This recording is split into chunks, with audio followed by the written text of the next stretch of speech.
Itu ada warnanya dong. Ih, gender. Gender. Ih, gender.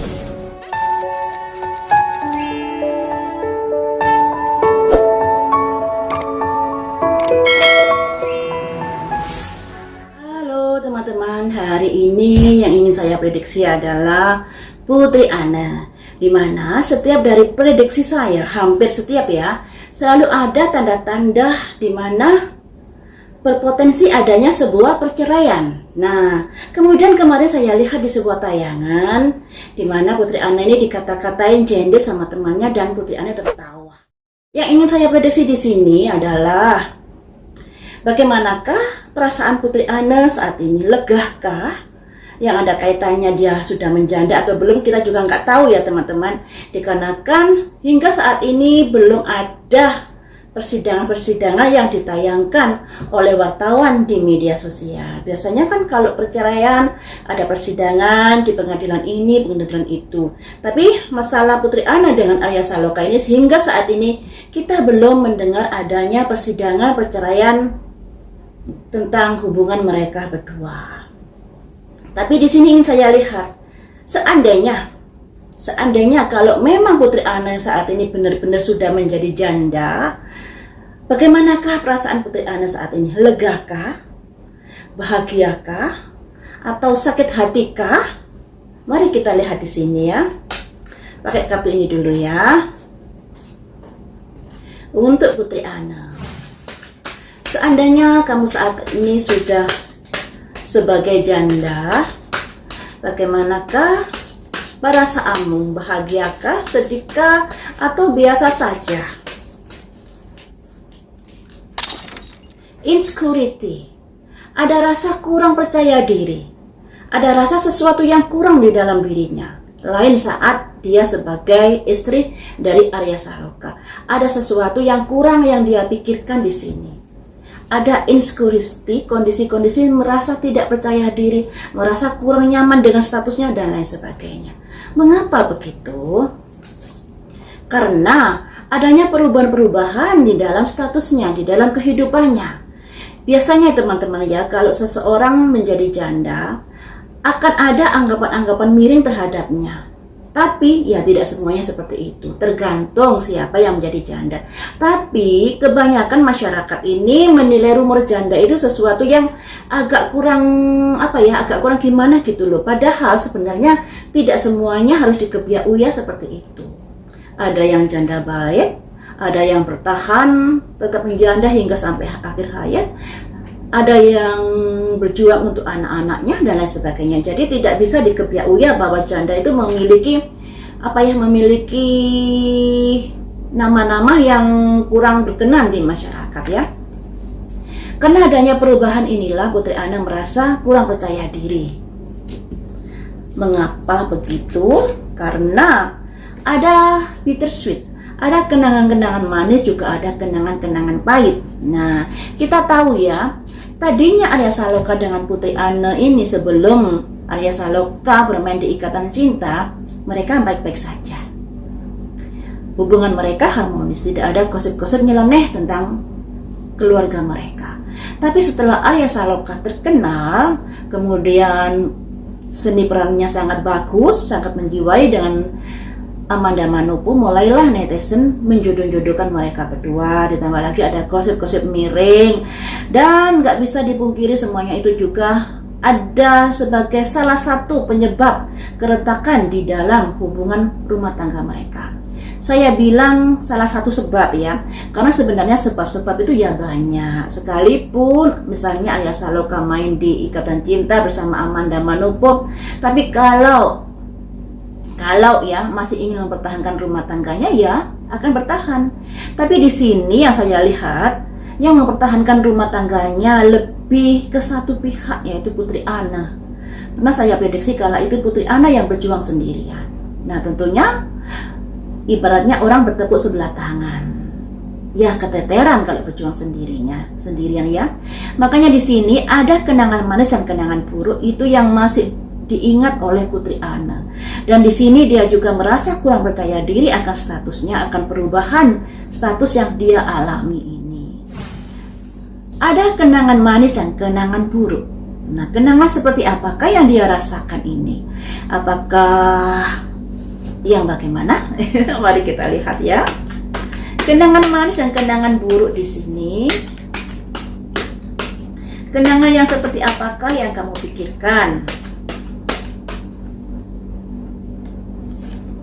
Ada the chariot, ada simbol kuda hitam dan kuda putih yang dikusiri oleh seseorang, yang artinya dalam proses kehidupan yang namanya seseorang kan selalu ingin ada kehidupan yang meningkat.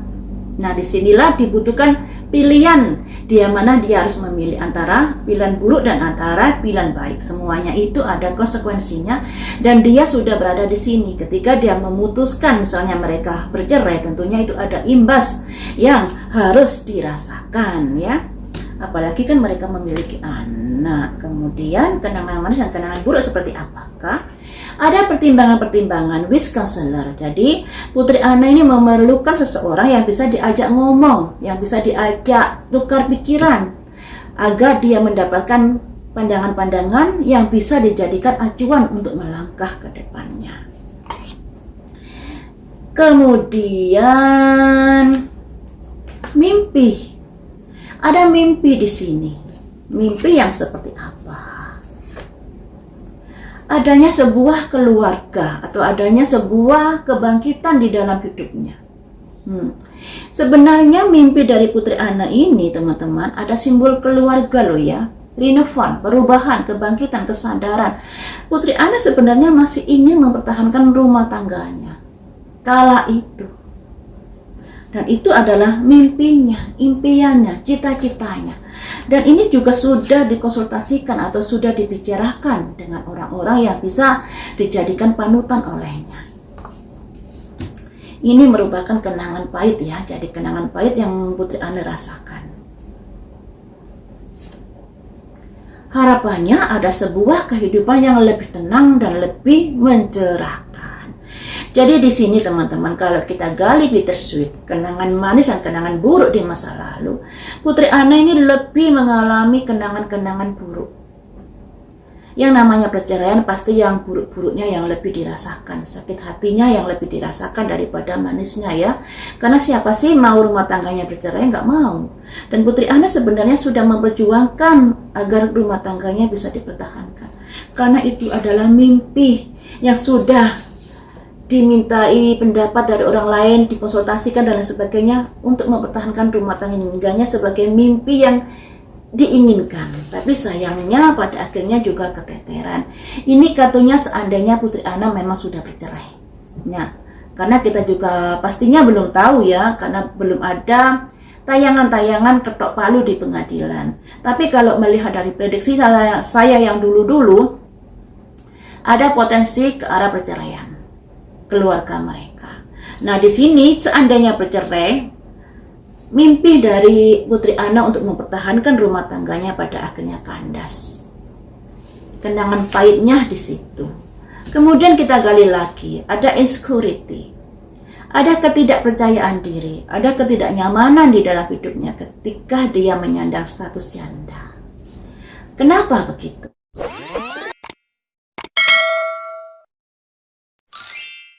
Mengapa kamu merasa kurang percaya diri dengan statusmu, dengan perubahan-perubahan di dalam hidupmu? Apa yang membuatmu kamu kurang percaya diri? Ada simbol Ratu Koin, di mana dia harus berjuang untuk menghidupi dirinya sendiri dan anak-anaknya. Kalau dulu waktu dia bersama Arya Saloka, tentunya dia merupakan tanggungan dari Arya Saloka. Tapi di sini saat ini seandainya dia menjadi janda, dia harus berjuang agar bisa menafkahi dirinya sendiri. Dan dia ada kesuksesan di sini. Ada simbol Ratu Koin, di mana dia mendapatkan kemapanan hidup dikarenakan kerja kerasnya. Tapi di sini dia jungkir balik juga.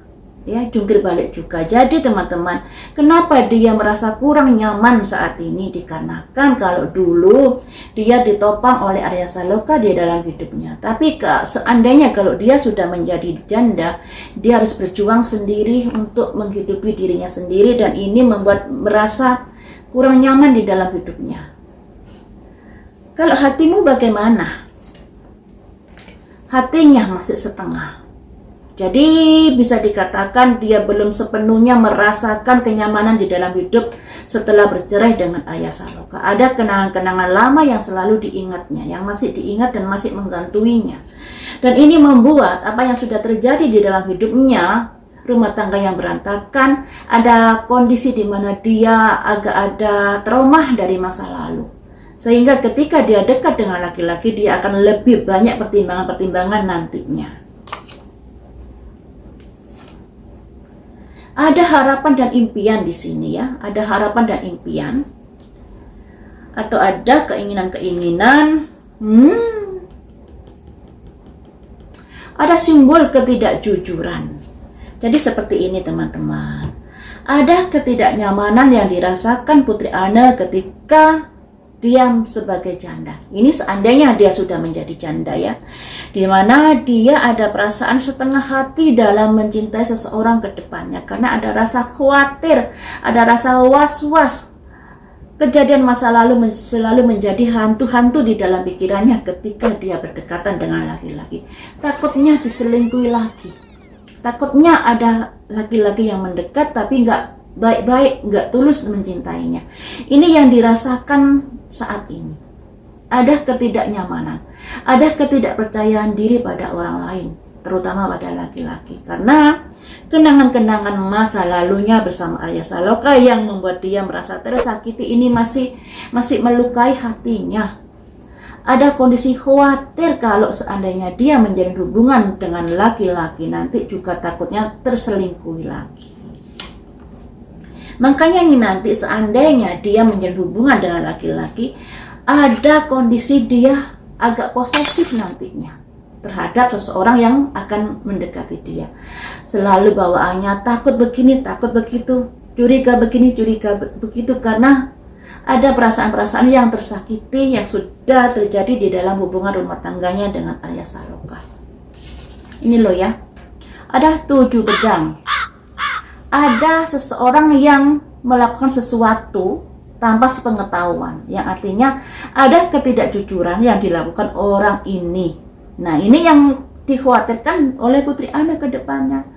Takutnya ada seseorang laki-laki yang mendekati dia, yang kemudian gak jujur, dan kemudian terulang lagi masalah-masalah yang lama. Itu yang dikhawatirkan oleh Putri Anne.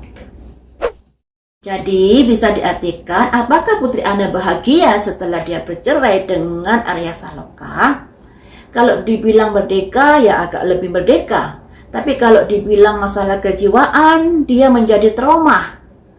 Apa yang terjadi di masa lalunya masih menggantunginya. Sehingga nanti kalau dia ada hubungan dengan seseorang, ada kondisi yang lebih posesif lagi daripada saat dia menikah dengan Arya Saloka. Ini kartunya keluar ya. Kartunya keluar, orang wanita yang posesif, yang agak cemburu nantinya ketika mendapatkan pendamping hidup yang baru. Ya, semoga saja kita doakan yang terbaik untuk Putri Anne. Andai kata dia nanti bisa berumah tangga lagi, semoga bahagia, dan semoga tidak terulang lagi kejadian-kejadian di masa lalu di mana sebenarnya dia ini sebagai korban. Sebagai korban, tapi sebagai korban malah dihujat. Nah, disinilah mungkin Putri Anne merasa saya mendapatkan perlakuan yang tidak adil di sini. Nah, mari kita lihat ya. Kita buka kartunya Putri Anne. Keluh kesahnya seperti apakah? Keluh kesah Putri Anne terkait kehidupan asmaranya yang sudah terjadi ya. Apa yang ingin kamu sampaikan di sini terkait dengan hujatan-hujatan netizen, terkait dengan berantakan hubungan rumah tanggamu setelah suamimu main di ikatan cinta? Apa yang kamu rasakan?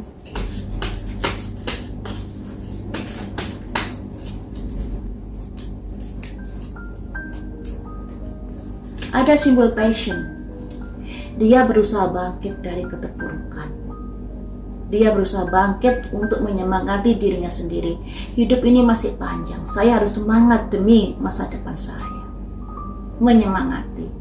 Ada simbol orang tua dan anak muda, yang artinya sebenarnya dia sudah berusaha untuk memberikan pelayanan yang baik. Tapi yang namanya orang memiliki watak dan karakter yang berbeda-beda. Dia sudah berusaha untuk membangun rumah tangganya yang lebih baik lagi dengan Arya Saloka. Tapi apa boleh buat, semuanya kandas, dan di sini dia menyemangati dirinya sendiri untuk masa depannya.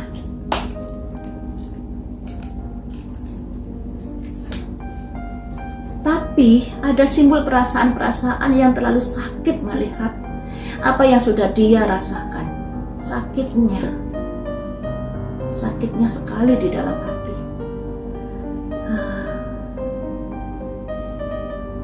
Sakit sekali teman-teman. Saya juga merasakan apa yang dia rasakan karena saya terkoneksi dengan energinya. Dia kalau malam-malam seringkali menangis.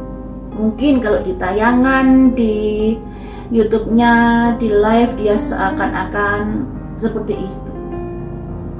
Orangnya keras, begini-begini, nyablak dan lain sebagainya. Tapi sesungguhnya kalau dia mau tidur, dia menangis, merenung apa sebenarnya yang sudah saya lakukan di sini. Tuhan, kenapa saya harus menghadapi hujatan seperti ini, menghadapi terpaan badai seperti ini? Itu yang dia tanda tanya di dalam hatinya. Ada perasaan-perasaan yang begitu lulu lantang ya. Ada acceptance. Setiap saya melakukan sesuatu selalu ditanggapi penuh kecurigaan. Terus saya harus bagaimana dalam hidup ini? Setiap langkah saya selalu ditanggapi dengan curiga. Setiap saya berusaha selalu ditanggapi dengan cemoohan-cemoohan yang begitu menyakitkan di dalam hati saya. Salah terima katanya. Salah terima. Mengapa seperti itu? Kemudian apalagi yang ingin kamu curhatkan di sini? Perseverance. Dan semuanya itu dilakukan secara kontinu, berulang-ulang, tiada habisnya hingga saat ini.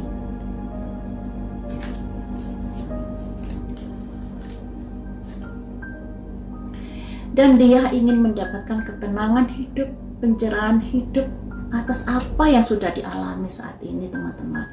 Jadi Putri Ana ini juga kasihan ya. Mungkin kalian hanya bisa melihat di luaran saja.